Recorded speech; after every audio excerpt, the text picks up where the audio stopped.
Good morning class 8। पिछली video में देखा हमने जैसे कैसे कि हमने उसको क्लास ग्रुप्ड फ्रीक्वेंसी टेबल हमने बनाई, उसको उसके अकॉर्डिंग हमने रीड करना सीखा फ्रीक्वेंसी टेबल को कि अगर ये टेली मार्क्स कैसे हमने, जैसे अब आपको ये टेबल दे दी 40 वर्कर्स हैं उनकी फैक्ट्री का, तो उनको 20 के साइज़ लेके आपको टेबल बनानी है। तो आपका सबसे पहले हम सबसे लोएस्ट देख लेंगे क्या है।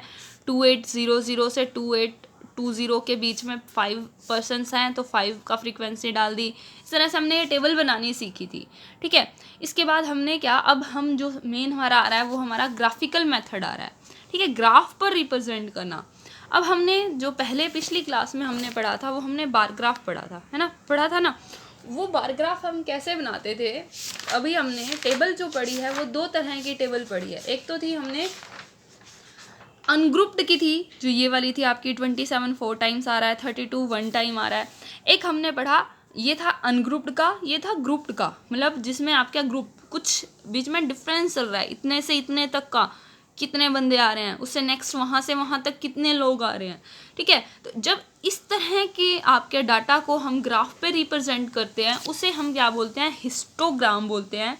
और जब हम इस तरह के डाटा को सिंगल चीज़ को जब हम ग्राफ पे रिप्रेजेंट करते हैं तो उसे हम क्या बोलते हैं, बार ग्राफ बोलते हैं। ये इनका मेन बार ग्राफ तो हम सब ने सीख रखा है कैसे बनता है, हम उसको ग्राफ पेपर पे कैसे रिप्रेजेंट करते हैं। जैसे आपका अगर ये मेथड गिवन है कि इन्फॉर्मेशन है ये आपकी जो आपको एक चाइल्ड की जो उसने स्टैम्प कलेक्ट करी है, जर्मनी की 20 स्टैम्प्स हैं, इंडिया की 50 स्टैम्प्स हैं, तो उसको हम इस तरह से रिप्रेजेंट करते थे कि जर्मनी के लिए हम एक बॉक्स दिखाते थे, उसके लिए हम यहाँ नंबर्स देख लेते कि 20, तो जर्मनी के लिए एक सिंगल बॉक्स रहता था।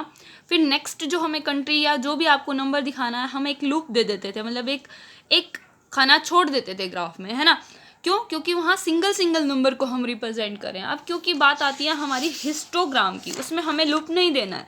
क्यों? क्योंकि हमारा जो ये है ग्रुप्ड डाटा है कि हम अगर नंबर शो कर रहे हैं 2800 से 2820, उससे नेक्स्ट ही आ जाता है 20 से 40, मतलब 1 से 5, 5 से 10, है ना, यही रहता है ना हमारा। तो जब भी हम हिस्टोग्राम बनाएंगे तो उसमें हमें गैप नहीं देना है। तो जैसे हम इसको बनाना सीखते हैं, कह रहे हैं given below the frequency distribution of monthly school fee of 50 schools.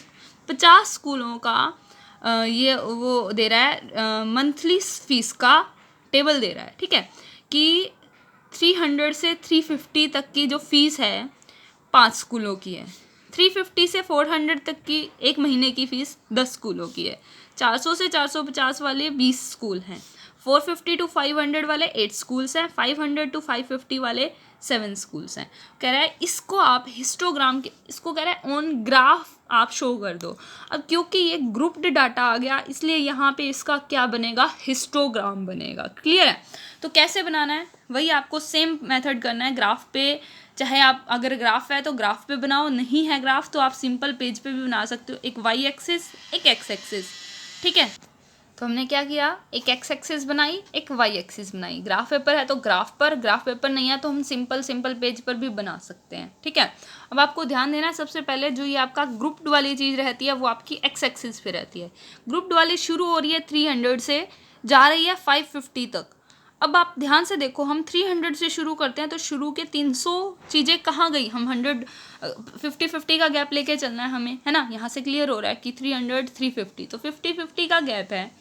और लेकिन जो स्टार्टिंग की चीज़ें हैं, अगर मैं स्टार्ट करूँ 50 से, ज़ीरो के बाद 50, फिर 100, हम अगर यहाँ पर मैं इसको ज़ीरो ना मानती हूँ, 50 का गैप लेना है तो मेरे पास पहले 50 लेना होगा, फिर मुझे 100 लेना होगा, है ना।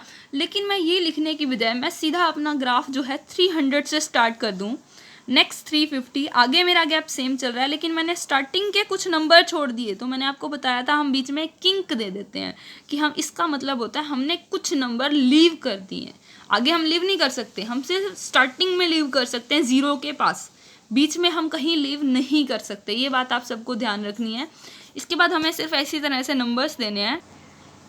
ये नंबर लगाने के बाद अब आपकी बारी है वाई एक्सिस के नंबर देने की। वाई एक्सिस पे आपके ये नंबर जा रहे हैं, वो है 5, 10, 20, 8, 7। ये तीन तो आपके लगभग 5 की टेबल में आ रहे हैं। 8 और 7 जो है वो आपके 5 से 10 के बीच में आ सकते हैं, है ना। तो हम एक तरह से 5 की टेबल लेके चलते हैं, गैप सेम लेके चल रहे हैं। अब 5 की टेबल अगर मैं लेती हूँ, ये 0 है, 5, 10, अब मैं कोई नंबर नहीं छोड़ रही हूँ क्योंकि स्टार्टिंग में मेरे को 5 का गैप लेना है, तो 0 के बाद 5 ही आएगा, है ना। 5, फिर 5 का गैप देके 10, फिर 5 का गैप देके 15, फिर 5 का गैप देके आपका 20, फिर 5 का गैप देके 25। आगे तक मुझे जाना ही नहीं, मुझे 20 तक मेन रखना था। अब यहाँ मैंने किंग किस लिए दिया था, ये बात ध्यान रखना। 50 का गैप लेना है तो 0 के बाद 50 आना चाहिए था, लेकिन मैं क्योंकि 0 के बाद 300 लिख रही हूँ, कुछ नंबर गायब कर रही हूँ, डेट्स वाई यहाँ किंग का आया है। किंग का रीज़न होता है, ठीक है। तो अब आपको सिर्फ क्या ग्राफ बनाना है। पहला कह रहा है 300 से 350 के बीच में 5 है, 300 से 350 के बीच में 5 आप स्केल की हेल्प से बनाओगे तो ये आपका फर्स्ट बॉक्स बन गया। ये भी एक तरह से एक रेक्टेंगल ही बनाते हैं हम, बार के थ्रू ही दिखाते हैं। बस इसमें बार ग्राफ और इसमें क्या फ़र्क रहता है, बार ग्राफ में हम एक बॉक्स छोड़ देते हैं, यहाँ हमें बॉक्स नहीं छोड़ना है, लगातार चलना है, ठीक है। आगे कह रहा है 350 to 400 में 10 है, 350 से 400 के बीच में 10, तो 350 पर 10, 350 पर पहले वाले ग्रुप में 355 ले रहा था, लेकिन सेकंड वाले ग्रुप में 10 है, तो यहाँ पर 10 आप विद हेल्प ऑफ स्केल बनाओगे। देन आपका 20 है, ये आपका 20 रहा। नेक्स्ट आपका है 8 जो है 5 और इसके बीच में रहेगा, 5, 6, 7, 8 अराउंड 8 यहाँ आएगा, तो आपका ये वाला हम बॉक्स दिखा सकते हैं, ये 8 का है, ठीक है। नेक्स्ट आपका 7 है, तो 7 इससे थोड़ा कम, तो ये आपका क्या बन गया, bar graph, sorry bar graph नहीं, हिस्टोग्राम। यहाँ आपको एक एक चीज़ लिखनी है। ये क्या है आपका मंथली फ़ी है, मंथली फ़ी यहाँ है आपका नंबर ऑफ स्कूल,